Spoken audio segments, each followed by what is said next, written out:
I know you chose acting and as a profession, and I'm presuming, and I'm sure at some level, and of course you can correct me if I'm mistaken, is that was your choice. That was something that you wanted to do. Let's say if you wanted to be a computer engineer, right? You would be in some Infosys. And it was like, that's Amitabh Bachchan's son. It would be pretty tough to live that life, right? If you were. I mean, yeah, really hypothetically speaking.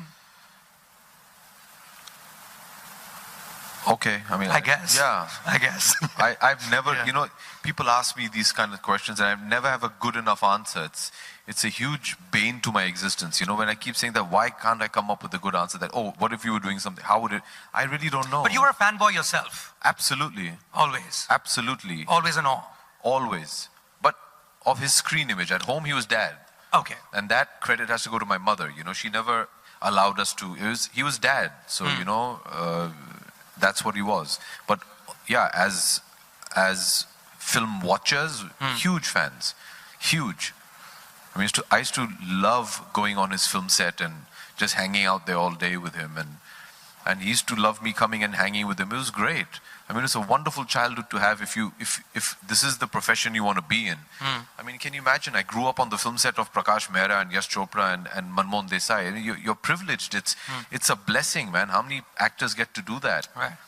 And it was a wonderful upbringing. You lived in a dream world. I mean, I remember my father made a movie called Namak Halal. I'm not sure how many of you have seen it. And there was a song called Pagga Ghunguru in that, which became very famous. I was there for the shooting of that. Oh, nice. And I remember sitting behind the camera and laughing at him trying to chase his Modri down the water. And I'm like, wow, that's funny, you know. Right. And why all these dancers dressed up like, you know, Africans and what's going on. But okay, it's funny. I like it. You know, and it's just a wonder world that you're living in. It was beautiful, man. It was just a great, great childhood. What would it have been outside that? I was sent to boarding school when I was 9 years old, and over there, nobody cared who you were. Right. I was sent abroad, and over there, I mean, they don't know Indian cinema. So I had a very normal kind of life there as well, and it was fine. It was absolutely fine. I mean, my dad used to come to my basketball matches or to my plays and sit in the audience like a normal parent and enjoy it or not enjoy it. And, you know, he used to participate in that sense. So I had this beautiful balance of both the worlds. But today, if you ask me, oh, if you were working in Infosys, people be saying that.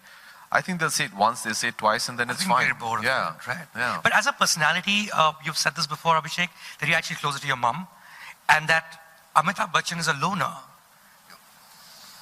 Is that true? He's a loner. He's the most public person India has ever known. Yeah. No, I think he likes time by himself. A lot of actors do. You know, I think it kind of helps you just maybe acquaint yourself with somebody that you actually know the least, which is yourself. You know? So I think every actor likes that time where just let me be. But dad, by and large, is somebody who's very shy. And he keeps to himself a lot. He does. Yeah. I mean, so the side of him that we see is his public side. Yeah. Which is obviously someone who will chat up anyone who comes on his show, KBC. Yeah. And, you know, he's really, really good with people. But deep inside, he's actually a shy person who would rather not. I don't know if he'd rather not, but I know then he'll finish KBC like he's doing right now. And he'll come home at night and then give me a call and say, I'm back. And he'll call me up to his TV area where he's watching some sport of some sort and sit in silence. I mean, a lot of my childhood I used to be called he likes his family around him, but then he's just quiet. He just wants to, you know. So he likes to keep to himself. I think he does a lot of thinking also, and as a lot of actors do. Right. I think we put on this illusion that we're very social, and a part of us is, because that demonstration is what gives you the confidence to go on a stage and do what you have to do, and that love of the energy that your audience gives back to you. That's a part of us, but I think in order to do that and do true justice to that, you need to have the other end of it as well. You need to have that time by yourself where you can just think. Right.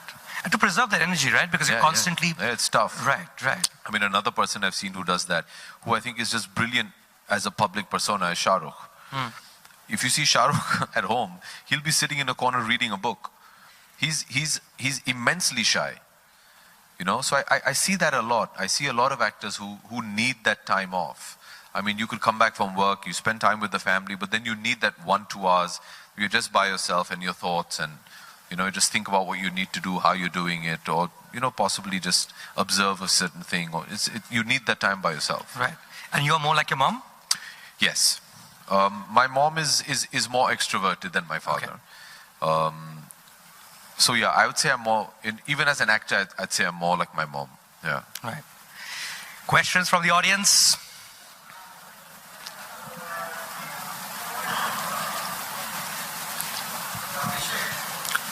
Can you just give the mic, please?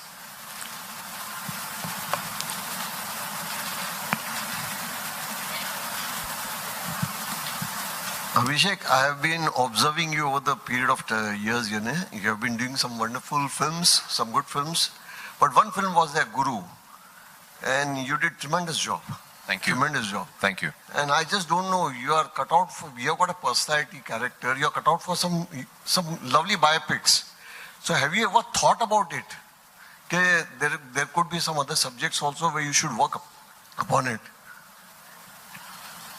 Are you asking me that for another biopic? Yeah.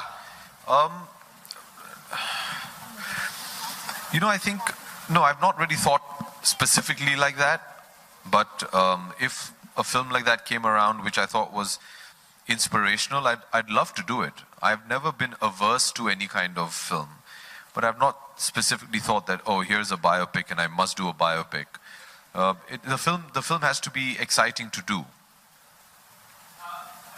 Abhishek? Yeah. Yes, Jyoti. Yeah. I just have two questions to you. Just? Yes.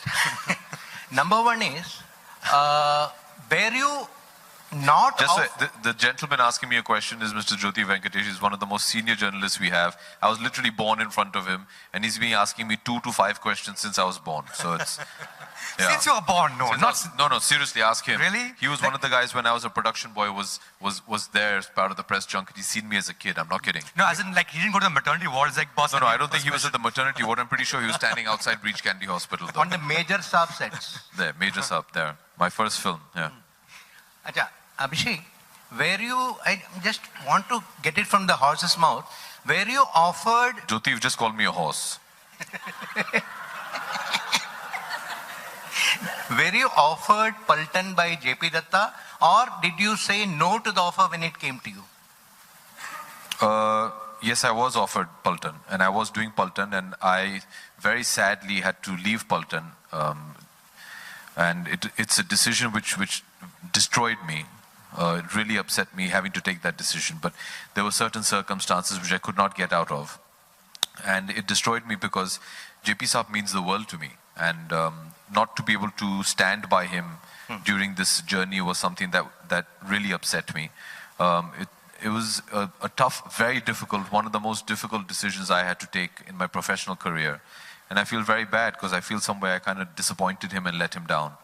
But I've always wished him all the best. And the thing is, my relationship with JP Saab goes beyond movies. He means far too much to me. My love and respect for him is far too big to let any film come in the way of that. But sadly, I could not be a part of that film. So to answer your first question, I was doing Paltan. What was the second one? Second one is, several years back when I met Anil Kapoor on the sets of his film, I just casually asked him, Anil, teri beti abhi kabhi heroine banegi? She was just a kid of 8-9 years.